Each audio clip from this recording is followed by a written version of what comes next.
You ever have that feeling, the one where you're doing everything you're supposed to? You got the good job, you're making decent money, but you're just stuck, treading water. You look around, you see people with the new cars, the amazing vacations, and you just have to wonder, what am I doing wrong?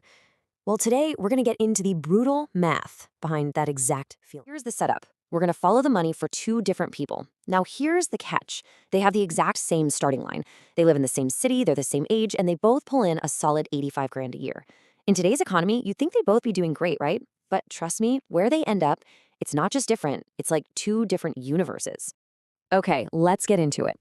Meet Marcus and Tyler. On one side, you've got Marcus. He looks like he's crushing it. He is performing success for everyone to see. And on the other side, there's Tyler. He's quietly, almost invisibly, building actual, real wealth. And the difference between them, well, it exposes one of the most expensive traps you can fall into. So we're going to start with Marcus because his life looks an awful lot like what society tells us success should look like. Let's follow the money and see where every single one of his dollars actually goes. That $85,000 salary sounds pretty good, doesn't it? But after the government takes its cut, federal tax, state tax, the whole shebang, what actually lands in his bank account each month is about $5,200. So that's our starting number. And the first thing that money does is fly right back out the door.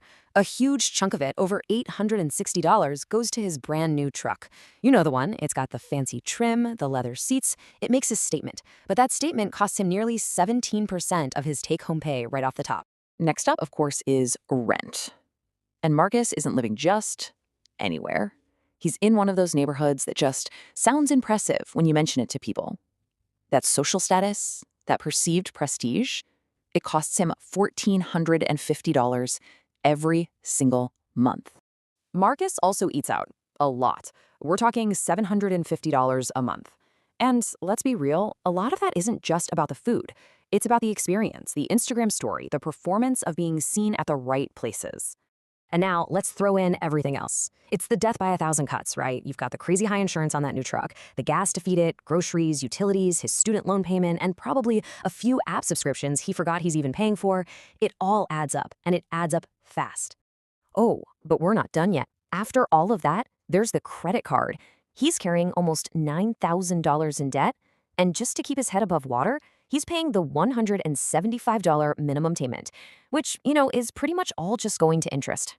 So you add it all up, and the final number is just brutal.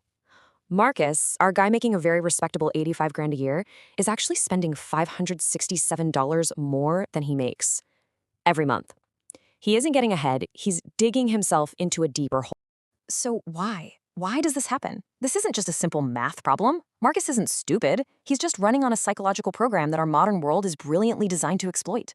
We are fundamentally wired to believe the whole world is paying super close attention to us. We think that if we pull up in a 5-year-old car, everyone's going to notice and judge us for it. But the honest truth, most people are just worried about what you think of them. Yeah, there's actually a name for this. Psychologists call it the spotlight effect. It's that feeling that there's a giant spotlight following you around, highlighting your clothes, your car, every little choice you make. And that feeling, well, that's the engine that drives this constant pressure to look successful. And if you want to see what this looks like in the real world, check this out. It's absolutely fascinating. When you look at who's actually buying all the flashy, expensive luxury stuff, it's not the really wealthy people. It's overwhelmingly people just like Marcus, spending money they don't really have to project an image of a life they haven't actually built yet. So that's one path, the path of performing success. But remember, there is another way. So let's completely switch gears and take a look at Tyler. His life isn't designed for an audience. Nope, it's designed for him. Tyler's choices are, let's be honest, kind of boring. He drives a paid-off, reliable, used Camry. He lives in a perfectly fine, totally normal neighborhood that nobody's going to be impressed by. He cooks at home. And that high-interest credit card debt that's always hanging over your head, he doesn't have any. His life would make for a terrible social media feed. But here's the payoff for that boring life.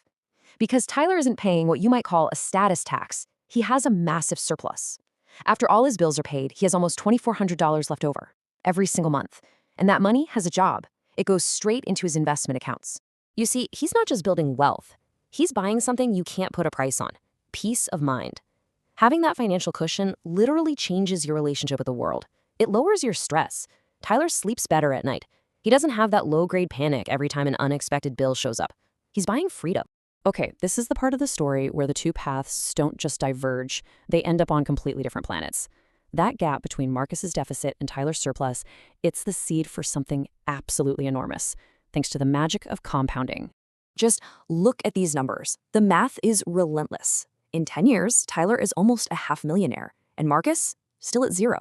In 20 years, Tyler is knocking on the door of $2 million. Marcus is still at zero, probably with even more debt.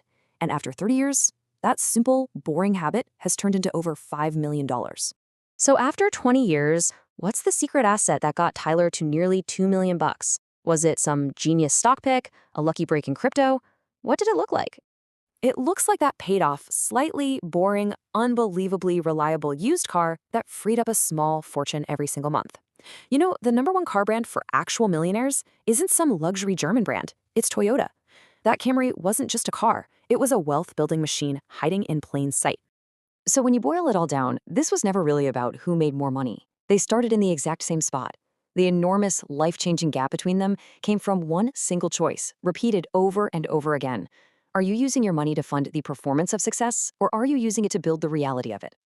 In the end, every single dollar you spend is a vote. It's a vote for a certain kind of future. So are you voting for a life of high payments and constant, quiet stress? Or are you voting for freedom, for options, for the kind of deep peace that comes from knowing you're building something real and lasting? The math is crystal clear. The choice is yours.